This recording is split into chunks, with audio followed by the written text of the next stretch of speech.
রাসূল করিম সাল্লাল্লাহু আলাইহি সাল্লাম পরিষ্কার ভবিষ্যৎবাণী করে গেলেন, কেমন যেন এই পৃথিবীর এই 2024 এই সময়গুলাকে নবীজি কেমন যেন দেখে দেখে বলতেছিলেন পুরাপুরি মিলে গেছে, আযাবও পুরাপুরি মিলে যাচ্ছে। ঠিক তখনই আল্লাহ রাব্বুল আলামিন আযাব দেন বান্দা যখন তার মাত্রা অতিক্রম করে ফেলে। এজন্য 3টা উপায়ে সবর করা লাগে। সবরের মধ্য দিয়ে আল্লাহ রাব্বুল আলামিন বান্দাদের উপর থেকে আযাব, গজব, জুলুম, নির্যাতন সব আল্লাহ উঠিয়ে নেন। সবর করতে হয় 3 উপায়ে। 1 নাম্বার সবর করা লাগে as-sabr আলা তাআহ, আনুগত্য করার ক্ষেত্রে সবর করা লাগে। ইবাদত বন্দেগী করা কঠিন বিষয়। আপনি যখনই ইবাদত করবেন as-sabr আলা তাআহ, ইবাদত বন্দেগীর উপরে আপনাকে সবর করা লাগবে। নামাজের দিকে আসবেন, কত লোক কত কিছু বলবে। মসজিদের দিকে আসবেন, কত লোক কত কিছু বলবে। আপনার দাড়িটা লম্বা রাখবেন, কত লোক আপনাকে বাজে কথা বলবে। আপনি সুন্দর একটা পোশাক পরবেন, কত লোক আপনাকে কত কিছু বলবে।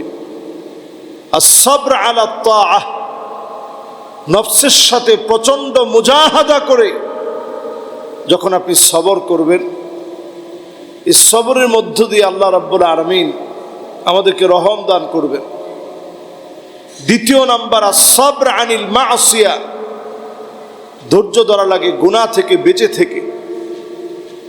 গুনাহ থেকে বাঁচা এটা অনেক বড় কঠিন বিষয়। আপনার বন্ধু বান্ধব, পাড়া প্রতিবেশী, একসাথে চলার মানুষগুলা সবাই অন্যায় করবে। দেদারসে মানুষ গুনাহের প্রতিযোগিতা করবে। সেই গুনাহ থেকে আপনি আপনার নিজেকে বাঁচিয়ে রাখবেন, এটা বড় চ্যালেঞ্জ, এটা বড় সবর। পাপের এই সময়ে, পাপের রাজ্যে বসবাস করে, যেখানে অহরহ গুনাহ হচ্ছে, গুনাহকে গুনাহ মনে করা হচ্ছে না। মানুষ এখন মদ খাওয়াকে, রাসূল হাদিসের মধ্যে বলেছেন ইয়াস্তাহিল্লুনাল হিরা ওয়াল হারির, জিনাকে মানুষ বৈধ বলে মনে করবে, হালাল মনে করবে। রেশমি পোশাককে মানুষ হালাল মনে করবে।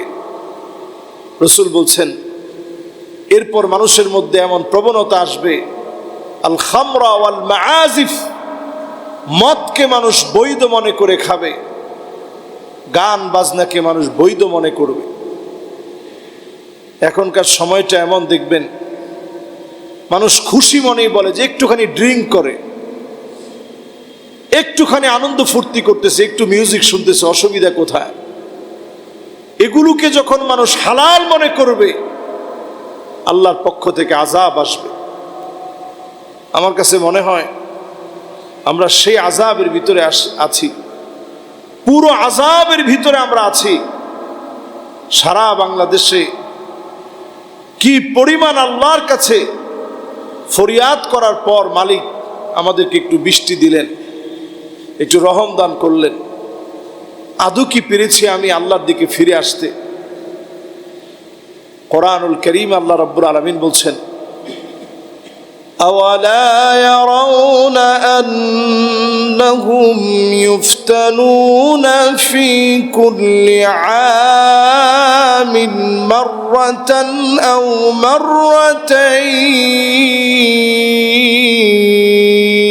مرتين ثم لا يتوبون ولا هم يذكرون।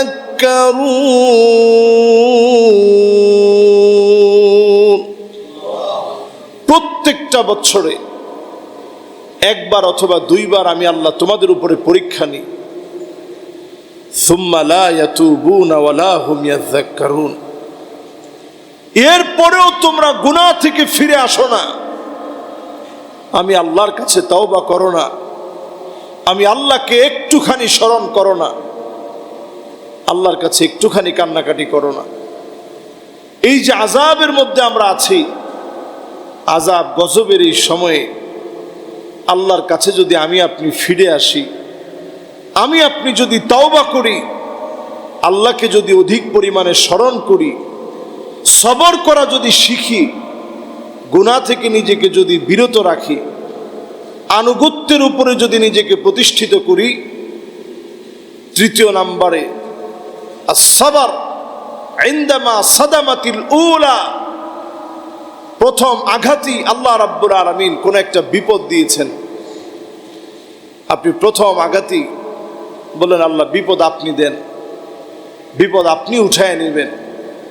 আমি আপনি যদি এইভাবে সবর করতে পারি, প্রত্যেকটা ক্ষেত্রে দ্বিগুণ তিনগুণ বহুগুণ, শুধু দুনিয়ায় না জান্নাতেও যিনি সবরের প্রতিদান দিবেন তিনি কে? আজরুহুম বিগাইরি হিসাব। আপনি আপনার ক্যালকুলেটর দিয়ে হিসাব করে আপনি শেষ করতে পারবেন না, এত পরিমাণ ফজিলত আল্লাহ রাব্বুল আলামিন দুনিয়া আখিরাতের জন্য রাখছেন, শুধুমাত্র সবর করার কারণে। নবী আলাইহিস সালাতু ওয়াস সালাম হাদিসের মধ্যে বলছেন, আজাবান লিআমরিল মুমিন ইন্না আমরাহু কুল্লাহু খায়র। মুমিনদের বিষয়টা বড় আশ্চর্যজনক। মুমিন বিপদে পড়ে যাবে, মুসিবতের মধ্যে পড়ে যাবে, ফাসবার, যখন ধৈর্য ধারণ করবে, আল্লাহ রাব্বুল আলামিন ওই মুসিবতের সময়ে ধৈর্য ধরার কারণে মুমিনের বিপদকে যিনি উঠায় নেবেন তিনি কে?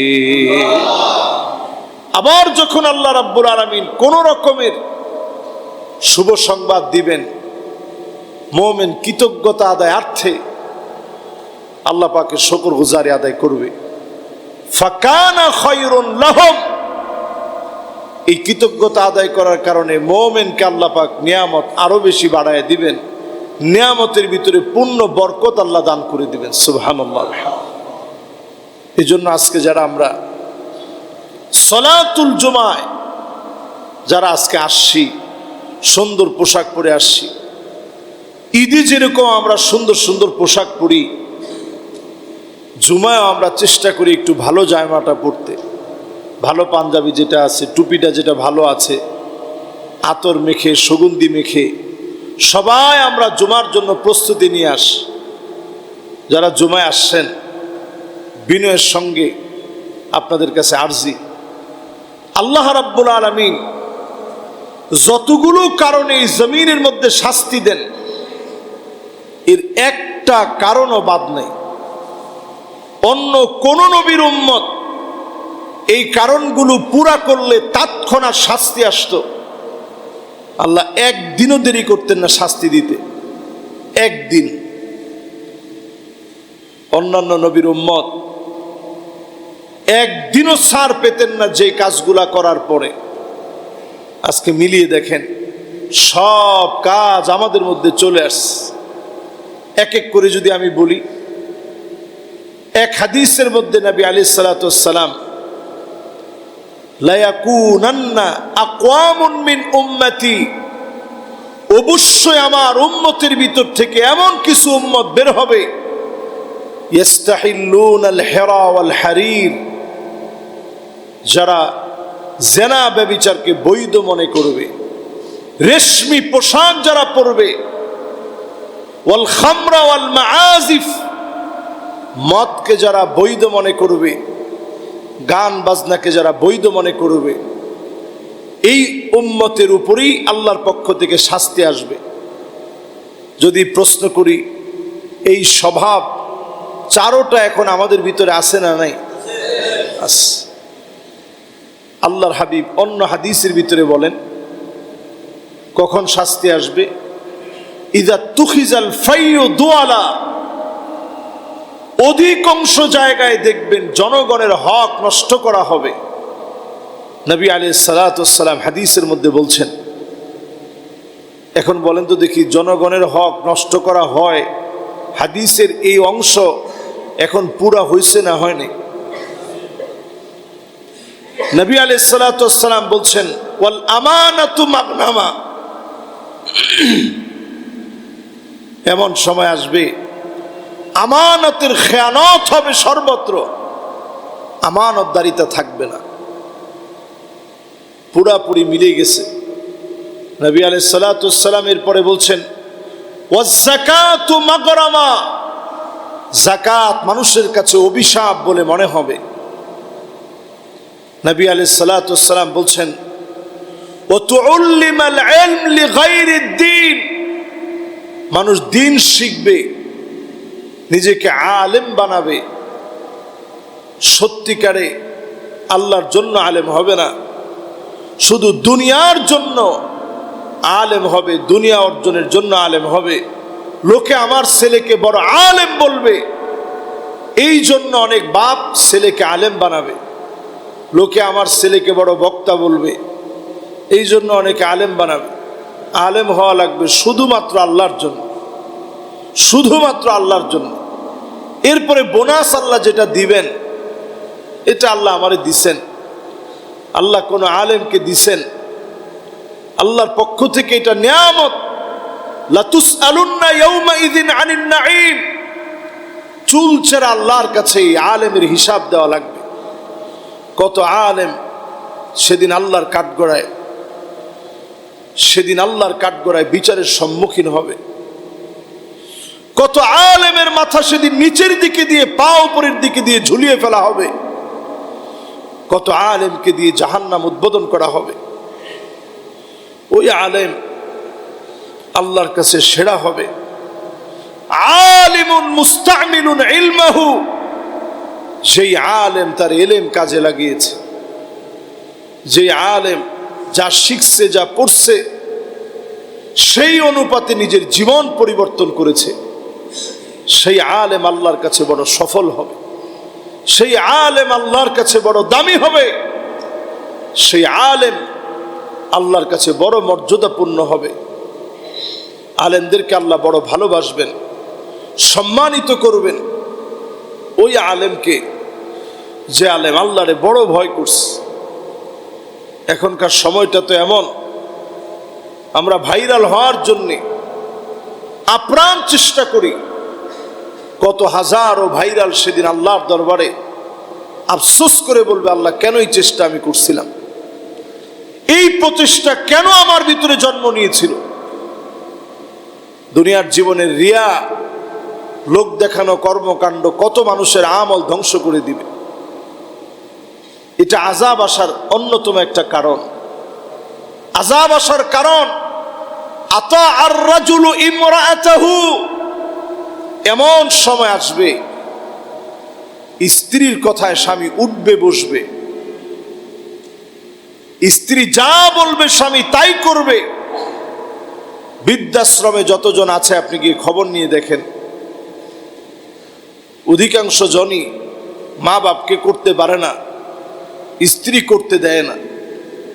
এই জন্যই নবীজি সাল্লাল্লাহু আলাইহি সাল্লাম তারপরেই বললেন আক্তা উম্মাহু, মায়ের সঙ্গে খারাপ ব্যবহার করবে। আপনি যত নামাজ পড়েন, মায়ের সঙ্গে যদি খারাপ আচরণ করেন, আপনার নামাজ আল্লাহর আদালতে কবুল হবে না। যতক্ষণ না আপনার মা আপনার উপরে রাজি খুশি না হয়, আপনার বাপ যতক্ষণ খুশি না হয়, এটা আযাব আসার কারণ। আযাব আসার কারণ আদনা সাদিকাহু, বন্ধু বন্ধুর কাছে বড় আপন। কিশোর গ্যাং তৈরি হবে, বন্ধুদের জন্য সব করতে পারে। এখনকার অলিতে গলিতে দেখবেন কিশোর গ্যাং, একেবারে প্রকাশ্যে যাত্রা বাড়িতে দেখবেন এখন মানুষের কাছ থেকে ছিনতাই, চাঁদাবাজি। শুধু যাত্রাবাড়ির কথা বললে যাত্রাবাড়ির লোকেরা রাগ করবে। যাত্রাবাড়ি বলবো কেন, দেশের এয়ারপোর্টে আপনি যান, আপনি টঙ্গী থেকে আসতে নেন, প্রত্যেকটা জ্যামজটে যখনই আপনি পড়বেন, আমি নিজে সেদিন দেখতেছি, আমি গাড়ির ভিতরে বসা, ওপেন গাড়িটাকে দরজাটা টান দিচ্ছে, তো আল্লাহ তাআলার মেহেরবানি দরজাটা খুলতে পারে না, লক করা ছিল। মুহূর্তের ভিতরে ছিনতাই করার প্রস্তুতি, একজন না কয়েকজন মিলে, একেবারে কিশোর গ্যাং। এটা কিয়ামতের আগে প্রচন্ড বেড়ে যাবে। এই কারণে আযাব আসবে পৃথিবীতে। এখনকার সময়ে আদব লেহাজ একেবারে উঠে গেছে। আগের দিনের সন্ত্রাস হইল মানুষের মধ্যে বড়দের একটা সম্মান বোধ ছিল। সন্ত্রাস হইলেও বলতো অমুকে আমার বড় ভাই, উনি এলাকার শ্রদ্ধাভাজন ব্যক্তিত্ব। এখনকার জমানায় কে বড় কে ছোট, মুরব্বীদের সম্মান নাই, ছোটদের স্নেহ নাই। এটা আযাব আসার কারণ, সমাজের কাঠামো ভেঙে যাওয়ার অন্যতম কারণ। যে সমাজের ভিতরে বড়দের সম্মান থাকে না, ছোটদের স্নেহ থাকে না, সমাজের অবকাঠামো সেই সমাজে ঠিক থাকে না। নবী আলাইহিস সালাতু ওয়াস সালাম তারপরে বলছেন, আকসা আবাহু, পিতার সঙ্গে প্রতিনিয়ত বেয়াদবি হবে। এখন পিতার সঙ্গে প্রতিনিয়ত বেয়াদবি হচ্ছে। নবী আলাইহিস সালাতু ওয়াস সালাম এর পরেই বলছেন, যাহারাতিল আসওয়াতু ফিল মাসাজিদ, মসজিদে মসজিদে চিল্লাচিল্লি হট্টগোল হবে, ইমামকে বাধা দেওয়া হবে, খতিবের উপরে আঙ্গুল নাড়িয়ে কথা বলা হবে। বলেন এখন হয় কি হয় না? আপনারা আসতে বলছেন কেন? আলহামদুলিল্লাহ, আপনাদের মসজিদে এটা হয় না। এটা আল্লাহর মেহেরবানি। আল্লাহ যেন আমাদের ভিতরে বুঝটুকুন দান করেন। যিনি নামাজ পড়াচ্ছেন, আপনি যদি উনারে আঙ্গুল তুলে যদি বলেন, আমি এক জায়গায় এক বাড়িতে মেহমান হয়েছি, ওইখানে নামাজও পড়ছি, তো মুরব্বী এসে আমার কাছে অভিযোগ করতেছে সবই ঠিক আছে, কিন্তু ইমাম সাহেব মনে হয় সেজদা থেকে একটু বেশি আগে উঠে। তা আমি জিজ্ঞাসা করলাম, মুরব্বী আপনার বয়স কত? আমার বয়স তো ইমাম সাহেবের ডাবল হবে। তো ইমাম সাহেব তো স্বাভাবিক আপনার একটু আগে উঠবে, আর ইমাম সাহেব তো আগেই উঠবে। ইমাম সাহেব যদি আগে না উঠে আপনি আগে উঠেন তো নামাজের তো ডিস্টার্ব হবে, আপনার চেহারা গাধার মতো হয়ে যেত। নবীজি বলতেছেন, আমা ইয়াখশাল্লাযী আইয়ারফা রাসাহু ক্বাবলা আল ইমাম আইয়ুহাউইল আল্লাহু রাসাহু রাসাল হিমার। আপনার চেহারা তো গাধার মতো হয়ে যেত। শুধু রসুলের উম্মত হিসাবে আল্লাহ মাফ করে দিয়েছেন, হয় নাই, তাহলে চেহারা তো পরিবর্তন হয়ে যেত। ওনার অভিযোগ হচ্ছে ইমাম সাহেব সব দিকে ভালো, একটু তাড়াতাড়ি মাথা উঠায়। জিজ্ঞাসা করলাম, আপনার বয়স কত? বলছে, হুজুর না হলেও তো 85 হবে। আমি বলছি, আপনি 85 বছরের মুরব্বী, ইমাম সাহেব তো আপনার আগেই উঠবে, তারপরে আপনি উঠবেন। তো ইমাম সাহেব আগে উঠা এটা ওনার আপত্তির বিষয়। চিন্তা করেন, যখন মসজিদের ভিতরে আলামতগুলা শুরু হবে, তখন এই পৃথিবীর ভিতরে আযাব নেমে আসবে। চলে আসছে এখন। নবী আলাইহিস সালাতু ওয়াস সালাম তারপরে বলছেন, এমন সময় আসবে সাদুল কবিলা ফাসিকুহুম, এলাকায় এলাকায় ফাসিকেরা নেতা হয়ে যাবে, ফাসিকদের নেতৃত্ব চলবে এই জমিনের উপরে। তখনই আযাব নেমে আসবে। ঠিক কিনা বলেন?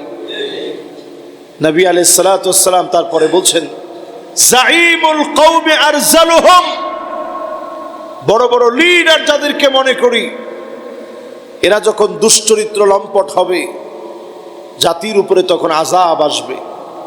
নবী আলাইহিস সালাতু ওয়াস সালাম তারপরে বলছেন, এমন সময় আসবে জাহারাতিল কাইনাত ওয়াল মাআজিফ, এমন সময় আসবে যেই সময়ে গায়িকার দাম বেড়ে যাবে, নায়িকার দাম বেড়ে যাবে, বাদ্যযন্ত্রের সয়লাভ হয়ে যাবে। এখনো হয় নাই, আরো কিছু বাকি আছে। বলেন বাকি আছে? এরপরে নবী আলাইহিস সালাতু ওয়াস সালাম বলছেন, শুরিবাতিল খামর, চারদিকে মদ পানের উৎসব করা হবে।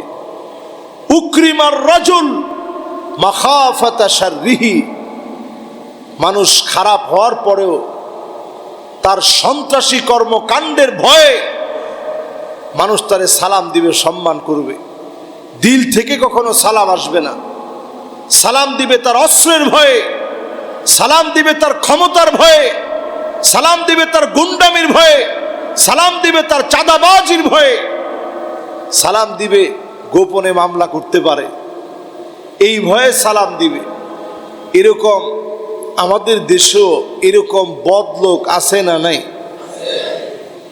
মানুষ তারে মোটেও দিল থেকে সম্মান করে না।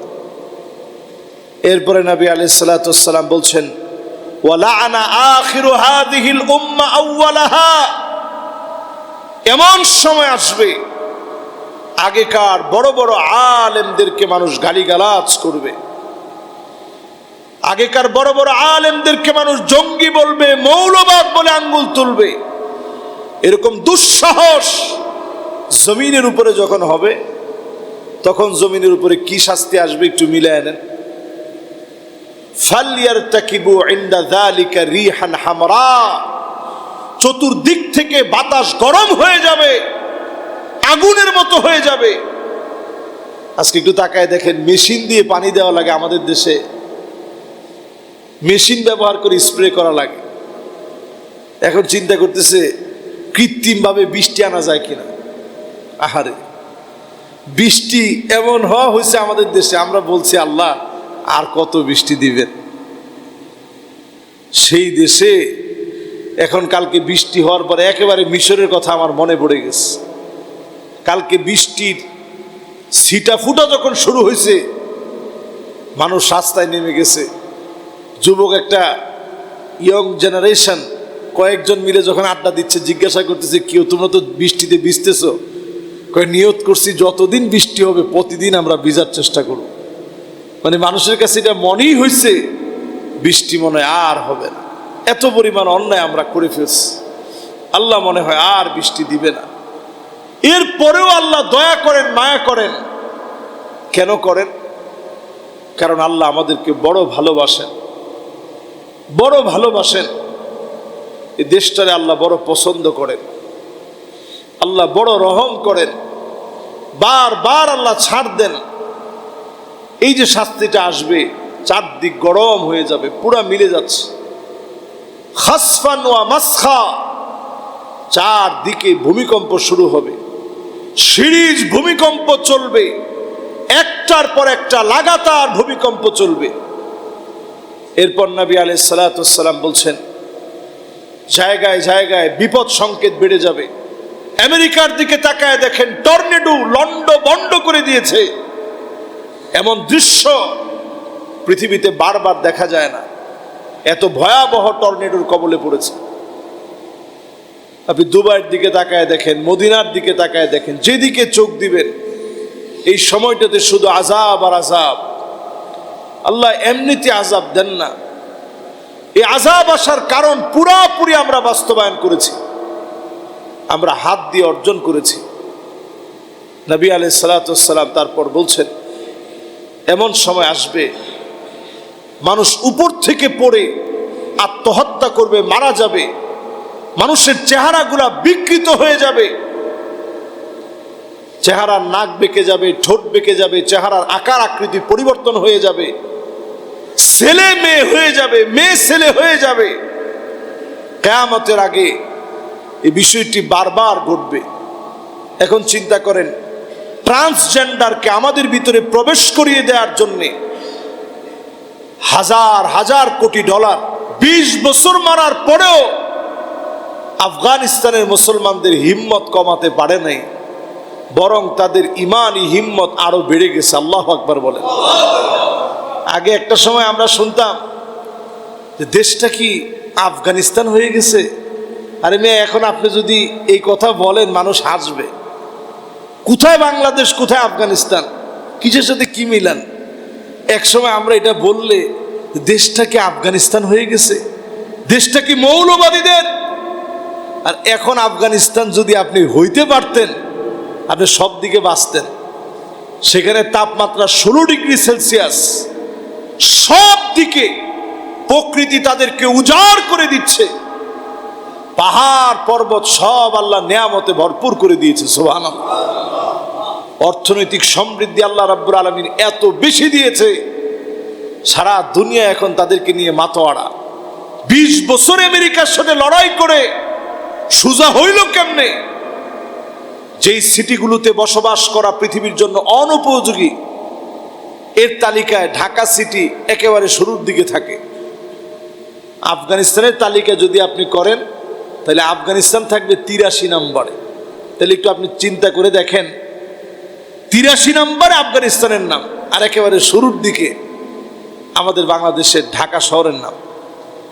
তাই আপনারা যে অনেক সময় মনে করতেন যে দেশটাকে আফগান হয়ে গেছে, যদি আফগান হইতো তাহলে তো আমরা বাঁচতাম, যদি আফগান হইতো আমরা তো অন্তত মাথা চারা দিয়ে উঠতে পারতাম। এখন আর কেউ এই কথা সচরাচর বলে না। অনেক বামপন্থী বুদ্ধিজীবী আফগানিস্তানের নামে একসময় তাদের অ্যালার্জি ছিল। ওই দিন একটা টক শো দেখতেছিলাম, কি প্রসঙ্গে খালি আফগানের ব্যাপারে বলতেই আরেকজন পাশ থেকে বলতেছে যে আরে আফগানিস্তান এখন সব দিকে ঠিক আছে, তারা যেইভাবে দেশ পরিচালনা করতেছে, সুচারুরূপে সব আঞ্জাম দিচ্ছে, অর্থনৈতিক সমৃদ্ধি, ইমারত ইসলামী, ইসলামী আইন কানুন, মানুষের অধিকার নিশ্চিত করা, টাকা নিয়ে নির্দ্বিধায় মানুষ বস্তা ভরে টাকা নিয়ে ঘুরলেও ফিরে তাকাতে হবে না। খুন, রাহাজানি, দর্শন, ছিনতাই শূন্যের কুঠায় নেমে আসছে অল্প কিছুদিনের ব্যবধানে। বলেন আল্লাহু আকবার। এই কথাগুলো বলার উদ্দেশ্য হচ্ছে আল্লাহ সেখানে দেখেন কেমন নিয়ামত দিছে। সেখানে 16 ডিগ্রি সেলসিয়াস তাপমাত্রা। এখন আমাদের দেশ যখন 42 ডিগ্রি 43 ডিগ্রি পার করছে, প্রচন্ড দাবদাহে তাপের প্রভাবে যখন মানুষ অতিষ্ঠ হয়ে গেছে, ওই দেশটার ভিতরে আল্লাহ রাব্বুল আলামিন সব দিক থেকে সামগ্রিকভাবে আল্লাহ তাআলা তাদেরকে কত ভালো রেখেছেন। আবারও আল্লাহ বুঝিয়ে দিচ্ছেন, গোলাম আয়, দিনের দিকে ফিরে আয়। একমাত্র ইসলামের দিকে ফিরে আসলেই আমাকে আপনাকে যিনি হেফাজত করবেন তিনি কে? ট্রান্সজেন্ডার এই ইস্যুতে আমরা অনেক কথা বলছি। এই ইস্যু নিয়ে আমাদের ইউটিউবাররা যারা আসে, এরা এদের ইউটিউবে এই বিষয়ে কন্টেন্ট দিলে তাদের পেজ গায়েব হয়ে যায়। তাই বলে তারা দেয় না তা না, তারাও আমাদের সহযোদ্ধা। পেজ পর্যন্ত গায়েব হয়ে যায়। আপনি চিন্তা করছেন, রাসূল করিম সাল্লাল্লাহু আলাইহি সাল্লাম পরিষ্কার ভবিষ্যৎবাণী করে গেলেন, কেমন যেন এই পৃথিবীর এই 2024 এই সময়গুলাকে নবীজি কেমন যেন দেখে দেখে বলতেছিলেন পুরাপুরি মিলে গেছে, আযাবও পুরাপুরি মিলে যাচ্ছে। এখনকার সময়ে মানুষের ভিতরে চিন্তা চেতনা এমন হয়ে গেছে, কিভাবে ছেলে হয়ে মেয়ের মতো স্টাইল নেওয়া যায়, কণ্ঠস্বরকে কিভাবে চেঞ্জ করে কথা বলা যায়, আরেকজনের সাথে কিভাবে প্রতারণা করা যায়, মেয়ের বিবাহ, নানা রকমের এই রকম সংবাদগুলো অহরহ এখন ছড়িয়ে পড়ছে। মেয়ে হওয়ার পরেও প্যান্ট শার্ট পরার প্রবণতা, ছেলে হওয়ার পরেও কানের ভিতরে দোল, হাতের ভিতরে একটা বালা, গলার ভিতরে মালা, তারপরে দেখবেন ফ্যাশনের ভিতরে উদ্ভট ফ্যাশন, হাতের ভিতরে চুড়িও আছে।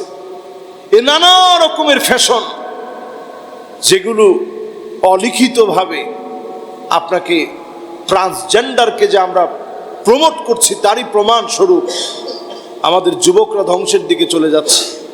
সবাই না, আবার কিছু যুবক দিনের দিকে আসছে, কিছু যুবক দিনের দিকে আগ্রহী হচ্ছে।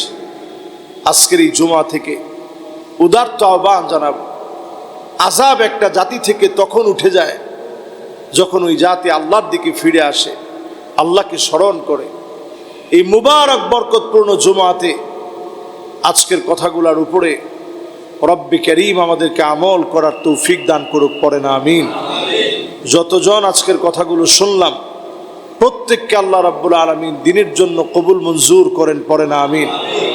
সুখ দুঃখ কষ্ট আনন্দ জীবনের প্রত্যেকটা সময়ে আমরা যেন ইস্তেগফারের উপরে থাকি, আল্লাহকে অধিক পরিমাণে ডাকতে থাকি, এই বিপদ মুসিবতকে কাটিয়ে ওঠার জন্যে আল্লাহ পাককে যেন অধিক পরিমাণে স্মরণ করি। আল্লাহ যেন আমাদেরকে কবুল মঞ্জুর করেন, সকলে পড়ে না আমিন। আলোর পথে 24 24 ঘন্টা শুধু ইসলাম প্রচার।